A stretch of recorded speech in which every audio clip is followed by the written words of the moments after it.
Kira stood alone on the edge of the high walkway, staring out at the glowing city below. Valinor, her home, was filled with shining towers, floating vehicles, and alien lights that danced like stars. It looked beautiful from a distance, but it never felt like home to her. Her people, the Navari, were known across the galaxy for their perfect looks. Smooth skin shimmered under sunlight, tall bodies and glowing eyes. But Kira was not like them. Her skin was a shade darker. Her eyes didn't glow as brightly. And she was shorter, quieter, and less proud. Because of that, the others treated her like she didn't belong. At the central data tower, where she worked as a systems keeper, no one spoke to her unless they had to. In group meetings, she was ignored. When the social events came, no one invited her. Even outsiders visiting aliens from other planets followed the same pattern. They smiled at the other Navari, admired them, praised them. But when they looked at Kira, it was like she was invisible. Still, Kira did her work. She stayed quiet, fixed systems, and kept records clean.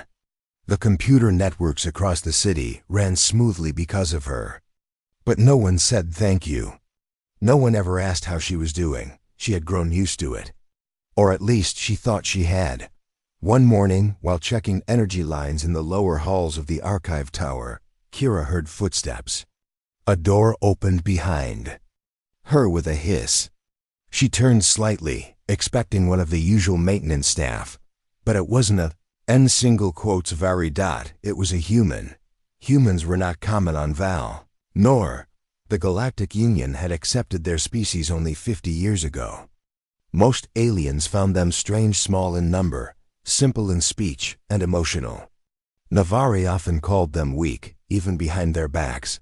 This human was tall for his kind, wearing a gray work uniform. His skin was light, with dark brown hair and sharp, thoughtful eyes. He looked at the control panel, then at Kira. "Excuse me," he said, his voice polite. "Is this the central access point for archive data?" Kira blinked. It took her a moment to respond. "Yes," she said quietly. "This terminal controls the upper layers. You need access code to go deeper." He smiled. "Oh, good to know. I'm Darren, part of the repair crew from the human transport ship. We got a notice about a system glitch." Kira gave a small nod. "I'm Kira. I work here. I can help." She expected him to say nothing more. Most aliens, even humans, just took the help and left. But Darren looked at the screen, then back at her. "You built this interface?" he asked. Kira's eyes widened slightly. "I updated it last year. No one else works on this section." He smiled again. "It's smart, efficient. I haven't seen a design like this." Kira felt something strange in her chest.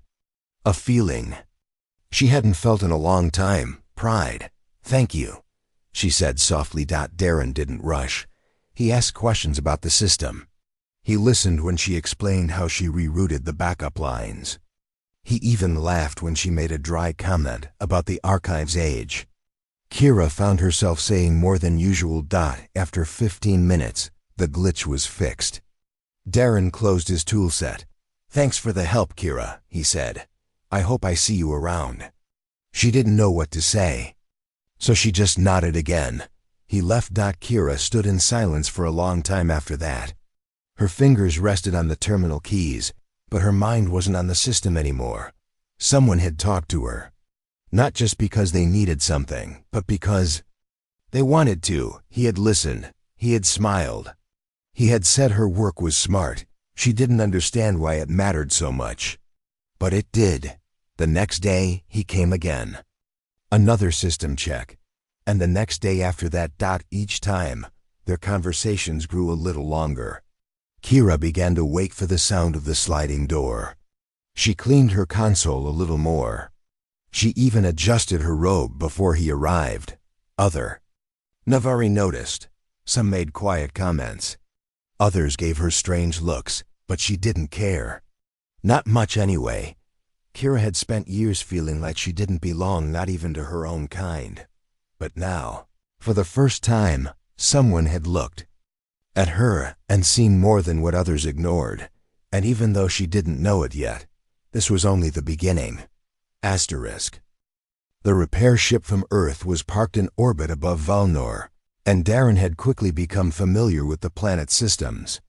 But he hadn't expected to look forward to one place the most: the archive tower, deep in the city. Each time he stepped into the cool, humming halls of the data center, he hoped to see her Kira, that she wasn't like the other Nevari. He could see that right away.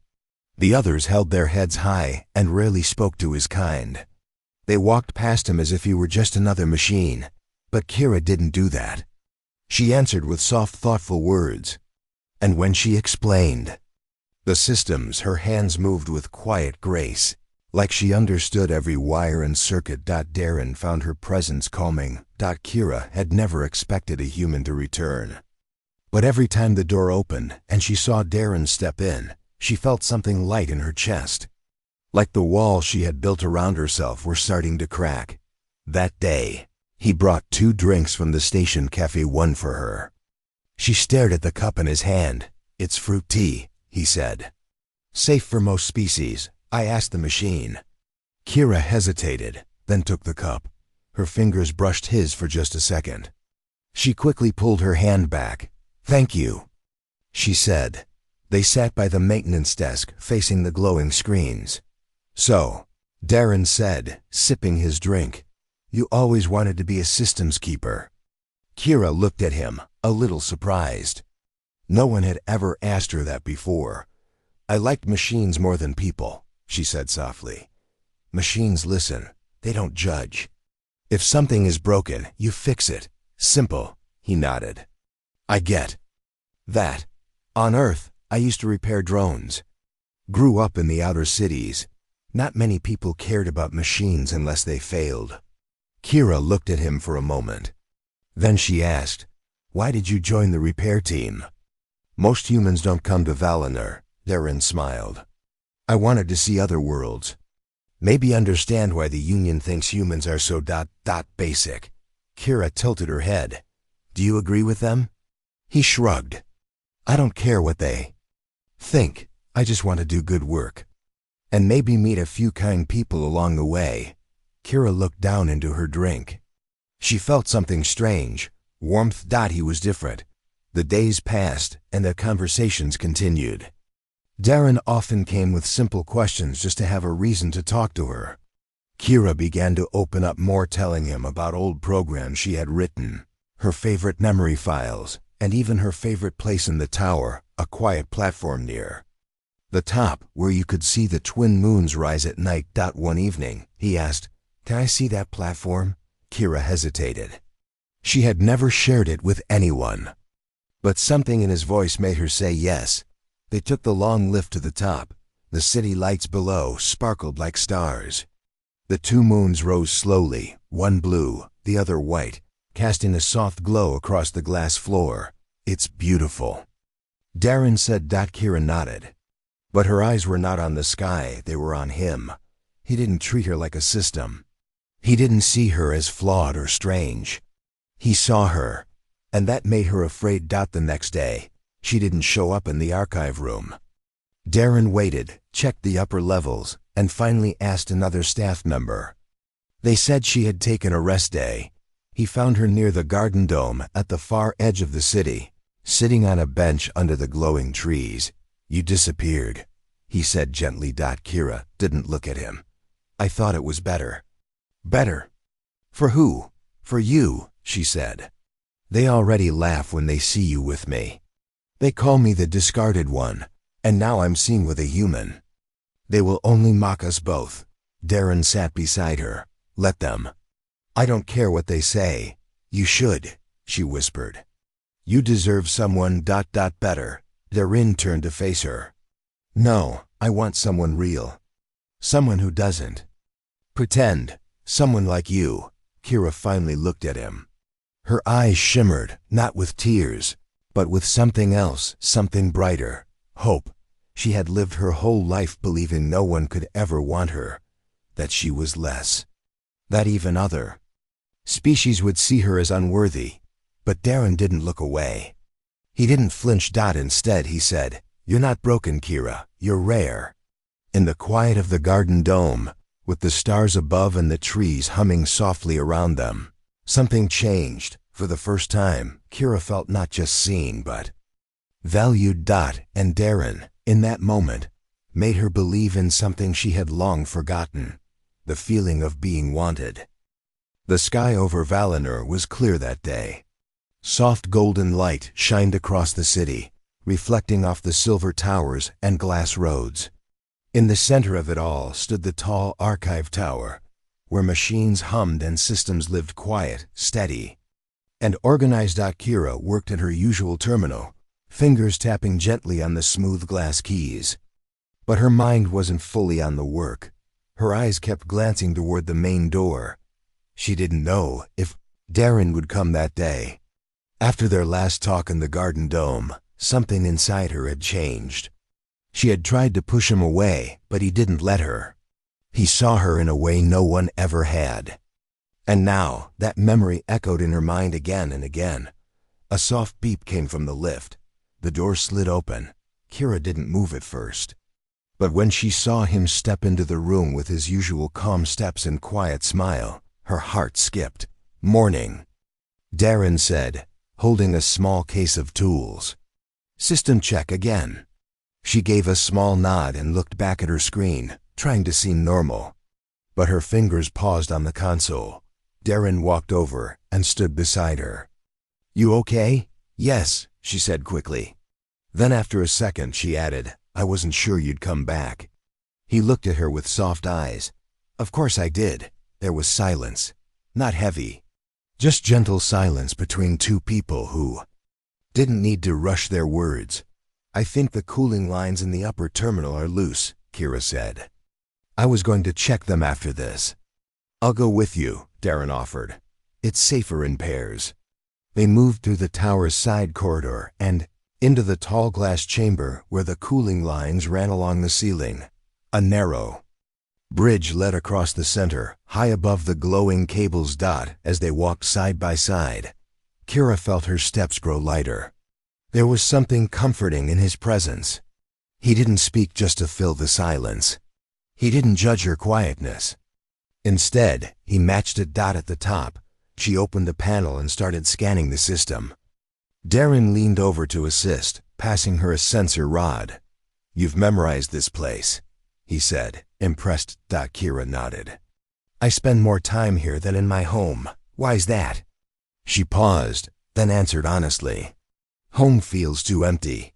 Here, I feel useful." Darren's voice was soft. "You're more than just useful."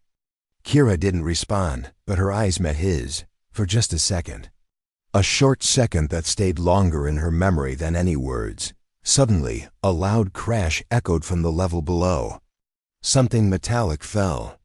Kira jumped slightly. A moment later, a voice came from the lower level. "Still playing with the human?" The voice was cold, sharp. It was Riven, another Navari technician, tall, proud, and always the first to mock Kira. "Careful, Kira," Riven said, his voice dripping with sarcasm. "You might forget who you really are." Darren's face stayed calm, but his jaw tightened. Kira looked down. "Let's finish the scan." They didn't respond to Riven. They didn't need to. But the words hung in the air. Back at her console later, Kira sat silently. She felt the sting of shame, the weight of memories. Being laughed at was nothing new. But now, it wasn't just her. Now it involved him too. "Do you regret talking to me?" she asked quietly. Darren turned in surprise. "What? No. Even though they mock you?" "I've been mocked before," he said with a shrug. "It means nothing. You matter. They don't." Kira's eyes softened. She hadn't known how much she needed to hear that. Not just from anyone, but from him. "Thank you," she whispered. The next few days, Darren continued coming. Some staff stared, a few whispered, but he never showed discomfort. And Kira began to change. She smiled more, spoke a little louder, started greeting him first when he arrived. One evening, he found her at the platform again, the one with the moon view. She was sitting cross-legged, her datapad beside her, stars above. "I was hoping you'd come," she said before he could speak. He sat beside her. "I like this place." They watched in silence as the twin moons rose once more. The light made her silver robe shimmer softly. "Can I ask something?" Darren said after a while. She nodded. "Why don't you leave this place? Go somewhere you'd be appreciated." Kira looked at the stars. "I used to think there was nowhere I'd ever be accepted. So I stayed, hidden machines, in silence. And now?" She turned her head slowly and looked at him. For once, her gaze didn't shy away. "Now I'm not sure. Maybe. There is a place. Or maybe someone makes the place feel different." Darren didn't need to reply. He just smiled, and Kira smiled back. She had lived most of her life unseen, unwanted. But now, under the moons, sitting beside the only one who truly looked at her, Kira finally let herself glance back, not with fear, but with hope. In the grand towers of Valinor, whispers traveled faster than light. Every technician, every system runner, and every data keeper had heard it. Kira, the quiet outcast, was spending time with a human, and not just working with him, but laughing, talking, sitting alone on high platforms under moonlight. To most Navari, it was shameful. To a few, it was unthinkable. Kira didn't want to care, not anymore. But the way the others stared at her in the hallways, the way their voices dropped. When she walked past, it started to wear her down again. She had finally begun to feel something like peace. Like she was worth something. And now the same city that ignored her for years suddenly acted like she had broken some rule. At her desk, she heard the laughter. "They say she offered him her star codes," one voice said. "He's only with her to climb ranks," another replied. "She's a disgrace to our kind." Kira kept her hands steady, eyes fixed on the screen. But inside, she felt that old weight again, the heavy silence of being unwanted. Only this time, it was different, because now she had something to lose. Later that day, she found Darren in the repair bay, tightening the bolts on a floating generator. His jacket was tied around his waist, and his sleeves were rolled up. Sweat glistened on his brow. She stood by the door for a moment, unsure. He looked up and smiled when he saw her. "Hey, everything okay?" Kira walked in slowly. "They're talking." He wiped his hands. "Let me guess, about us." She nodded. Darren sighed. "I figured it would happen. You should be careful," she said. "They might report you. Humans are still not fully respected here." "I didn't come here to impress aliens," he said simply. "I came to do my work, and now I stay because I met you." Her chest tightened. He added, "If being seen with you is a problem for them, that's their problem." Kira looked down. "I don't want to bring you trouble." "You're not," he said. "You're the reason this place even feels like it has meaning." His words were like sunlight breaking through a cloudy sky. But before she could respond, a loud alarm rang through the repair bay. Red lights flashed overhead. Emergency warning. Outer panel breached Sector 9. Technicians rushed past them, grabbing gear. Darren grabbed his pack and looked at her.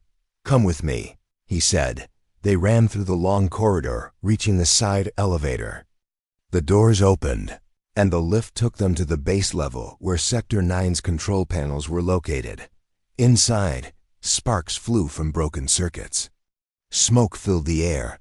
"Someone hit the lines on purpose," Kira said after checking the readings. "This isn't a random failure." Darren pulled open a panel, his hands moving quickly. "We have 10 minutes before the damage spreads to the lower grid." Kira crawled beside him. Together, they began rewiring the cables. She guided his hands, showing him where to bypass the shorted circuits. The walls trembled slightly. Another warning shock. She slipped while adjusting a wire, and Darren caught her wrist before she fell back. "I've got you," he said, gripping her tightly. Their eyes met again. Even as alarms continued around them. In that moment of chaos, they were Calm. Together. They finished the repair with seconds to spare. The system came back online, the red lights turned green, and the pressure in the air eased. Later, as emergency crews arrived, one senior officer noticed them. "Why is a human in the core repair zone?" he asked coldly. "He helped me stop a full system collapse," Kira replied, standing straight. The officer frowned. "That doesn't excuse breaking access rules. We'll report this to the station council." Darren placed a hand on Kira's shoulder. She shook her head lightly and stepped forward. "If anyone should be reported," she said clearly, "it should be me. I brought him here." The officer left with a scowl. As they walked back toward the archive tower, Darren glanced at her. "You didn't have to cover for me." Kira looked ahead. "I wasn't covering. I was choosing."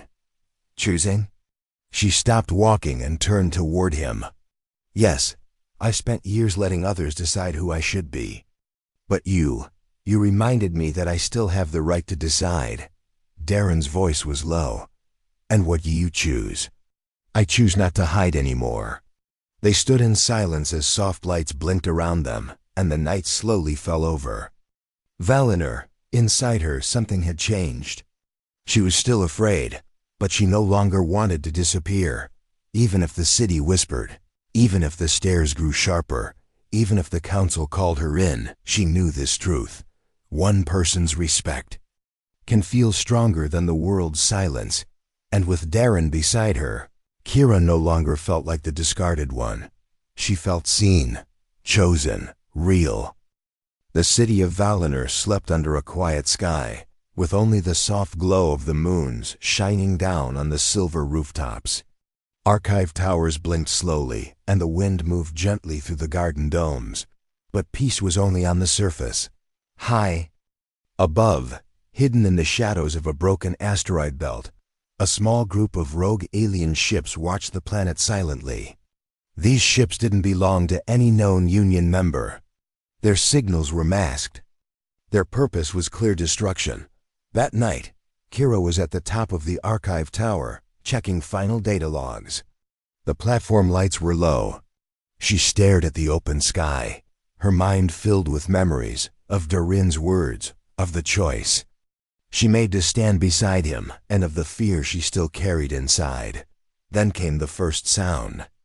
A distant boom, low but strong enough to shake the glass slightly. She stood quickly. More sounds followed. Thud. Boom. The sky lit up red. Explosions, not natural. Attacks. She ran to the edge of the platform and looked. Up. Streaks of orange. Fire moved across the stars. Ships small but fast were shooting at the city's upper shield. One section of the dome cracked. The emergency alarm screamed across Valinor. Kira didn't hesitate. She grabbed her pad, ran to the lift, and called Darren's cum unit. "Darren!" she shouted. "It's an attack. Come to the lower hub." "I'm already moving," he replied, voice steady. "Meet me in Sector 6. By the time she reached Sector 6, the damage had spread. The outer barrier had been pierced, and shockwaves had hit the lower power lines. If the central core was breached, the city would fall. "Kira!" Darren ran toward her, his toolpack slung over his shoulder. "I know a path to the hidden backup." "System," she said quickly. "It's deep under the archives. No one uses it anymore, but I fixed it months ago." He nodded. "Then we go." They moved fast. Together, they climbed down an old emergency shaft, the air warm and heavy with dust. Kira led the way through tight passages, her memory guiding every turn. Above them, the ground rumbled. Pieces of stone cracked and fell behind them, almost. "There," she said, "just past this storage chamber." They crawled through a half-collapsed hallway and reached the hidden chamber. Inside, old machines hummed softly.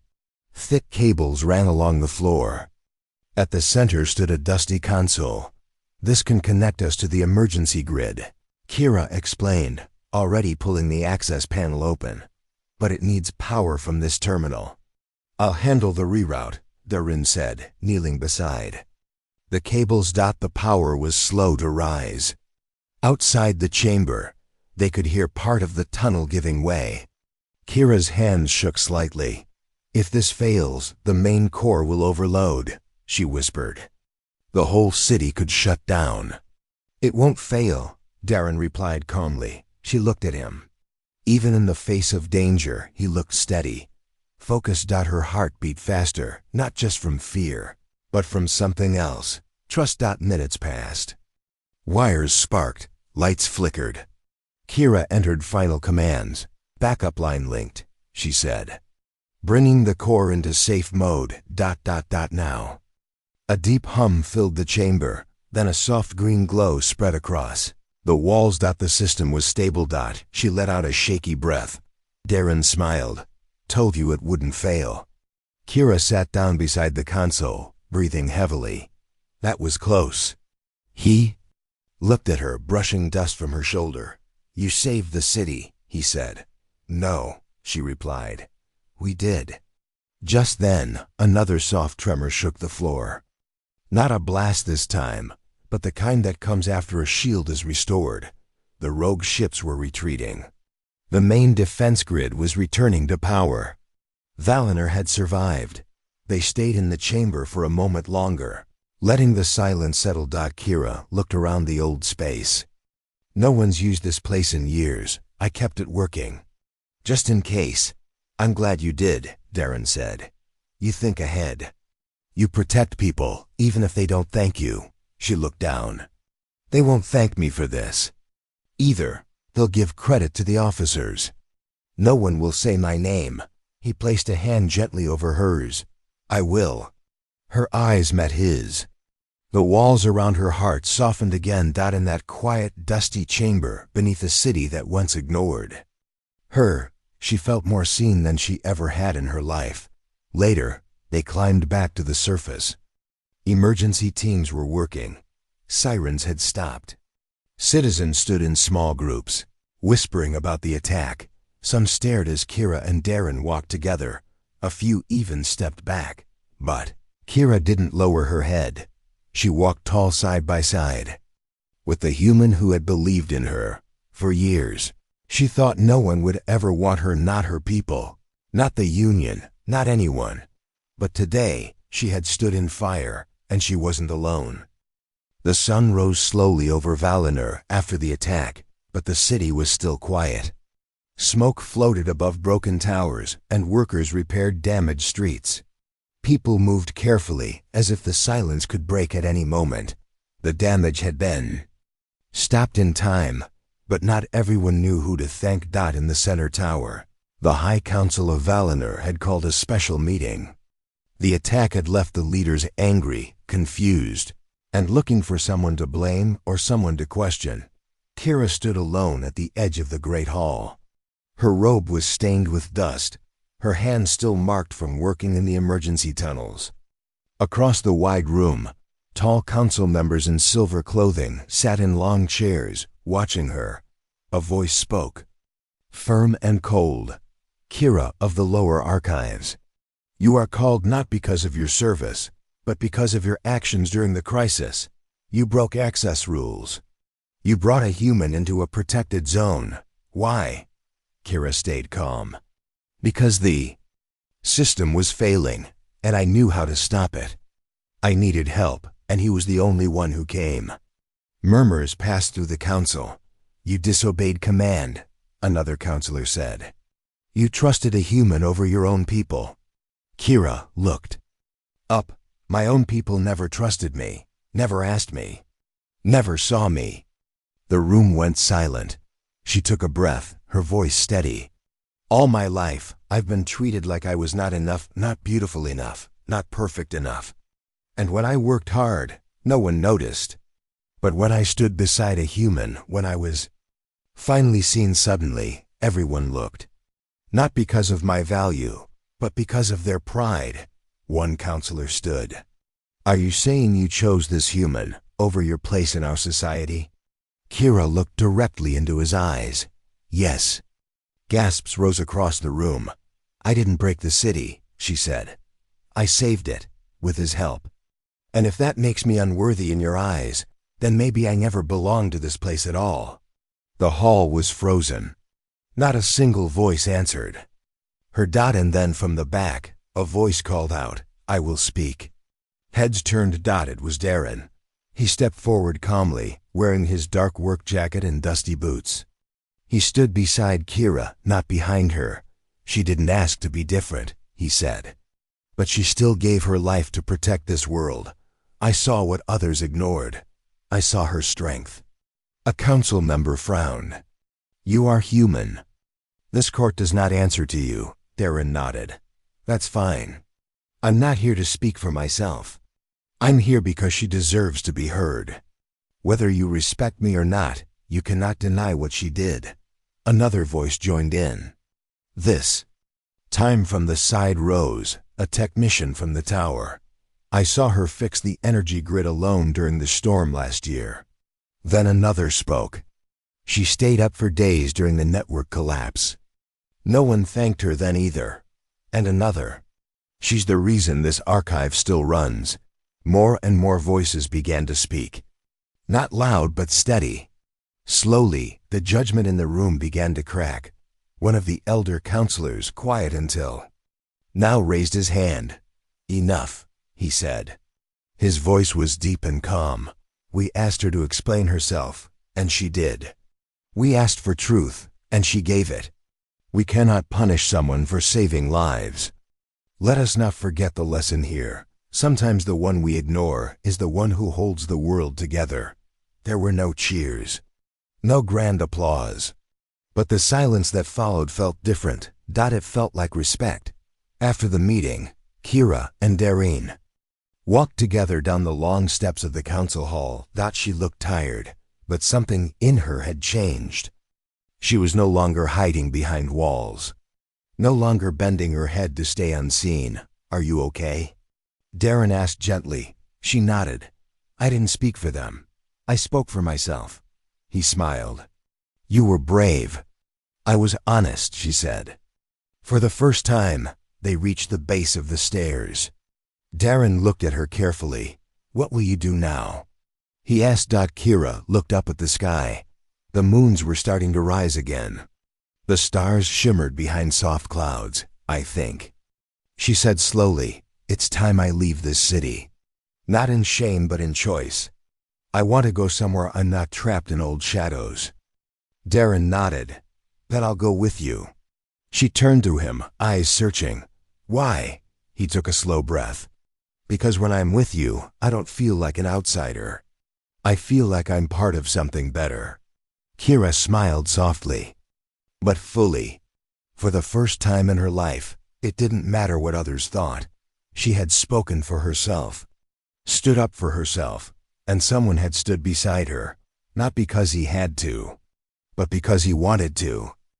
2 weeks had passed since the day Kira stood before the council. The city of Valinor had returned to normal on the surface. Ships moved through the sky lanes. Data towers blinked in rhythm. Navari citizens walked in silence, proud and cold as ever. But something had changed forever for Kira. She stood at the launch platform, the wide landing bay glowing under the morning sky. Her bag rested by her side, and her eyes looked toward the horizon where the mountains touched the clouds. Darren stood beside her, holding his own bag, the light breeze brushing his short brown hair. They were leaving Valinor, not in shame, not in hiding, but in freedom. Kira had sent her resignation to the archive tower. She kept it short and simple. No one replied. That didn't surprise her. What surprised her was how light she felt afterward. She had been afraid to leave this place. For so long it was the only home she had known, even if it never truly welcomed her. But now she had a different path, a new journey, and she wasn't walking it alone. Their ship was a human transport vessel, the Orion Trail, used for engineering missions, research, and long-range patrols. Darren had spoken to the captain, and they both received permission to join. Kira wasn't going as a guest. She was joining the crew as a systems expert. "You ready?" Darren asked gently. Kira nodded. "I've never been off-world." He smiled. Then this is your first real step. They walked up the ramp side by side. No one watched them. No one stopped them. And Kira realized no one needed to give her permission to live her life. Inside the ship, the halls were simple and clean. Soft lights, humming engines, quiet voices of the crew. Humans nodded politely as they passed, some curious but none rude. Her assigned station was near the data core, just like home, but without the cold judgment. She touched the console and smiled. "Feels familiar," she said. "But better," Darren added. "No one here expects you to be perfect. They just expect you to be you." Later that evening, the ship lifted into the sky. Kira stood near the observation window, watching Valinor shrink behind them. The planet was still beautiful from afar: blue clouds, tall towers, floating lights, but it didn't pull her heart anymore. "Do you miss it?" Darren asked, standing beside her. She thought for a long moment. "No," she said softly. "I miss who I could have been there. But I don't miss how they made me feel." Darren looked at her, his voice low. "You're stronger than they ever saw." She smiled at him. "You saw it." Their journey took them through open space, past small moons, old ruins of forgotten worlds, and bright fields of stars. Kira spent her days checking systems, adjusting network links, and helping design more efficient power paths. The crew began to respect her quickly, not because of her looks, not because of where she came from, but because of her skill, her calm mind, and her way of solving problems with quiet grace. One day, a crew member named Leon asked her during a meal break, "So why did you leave Valinor? They say it's perfect there." Kira looked up, then smiled a little. "It was perfect for some," she said. "Not for me." Leon nodded. "Well, we're lucky you came here. We've already had fewer system bugs since you arrived." Kira thanked her. It was a small comment, but it felt genuine. That night, she joined Darren at the front deck. The large glass window showed endless space ahead. Stars stretched in every direction like rivers of light. "I never thought I would feel this," Kira said softly. "Feel what?" "Freedom," she whispered. "Peace, and something more, like I belong." Darren looked at her. "You always belonged. You just needed the right place and the right people." She turned toward him, and this time she didn't look away. Her voice was steady. "I used to believe no one would ever want me. Not just for how I looked, but because I was always different. Quiet, strange, wrong." Darren shook his head. "You were never wrong." "You showed me that," she said. He reached out and took her hand gently. "You showed it to yourself. I was just lucky enough to witness it." She looked down at their hands. Warmth spread through her chest, not just because of his touch, but because of what it meant. He wasn't with her out of pity. Not because he wanted to fix her. He was with her because he saw her, chose her, wanted her, and she wanted him too. Outside, the stars glowed like sparks in the night. Inside, two hearts sat in quiet comfort, sharing a silence filled with trust. Kira no longer needed to be perfect. She didn't need to chase approval. She didn't need to fear being left behind. She had found something far greater: acceptance, belonging, desire without condition. As the ship moved forward through the endless galaxy, Kira leaned against Darren's shoulder and whispered, "Thank you for making me feel like I matter." He smiled and said, "You always did."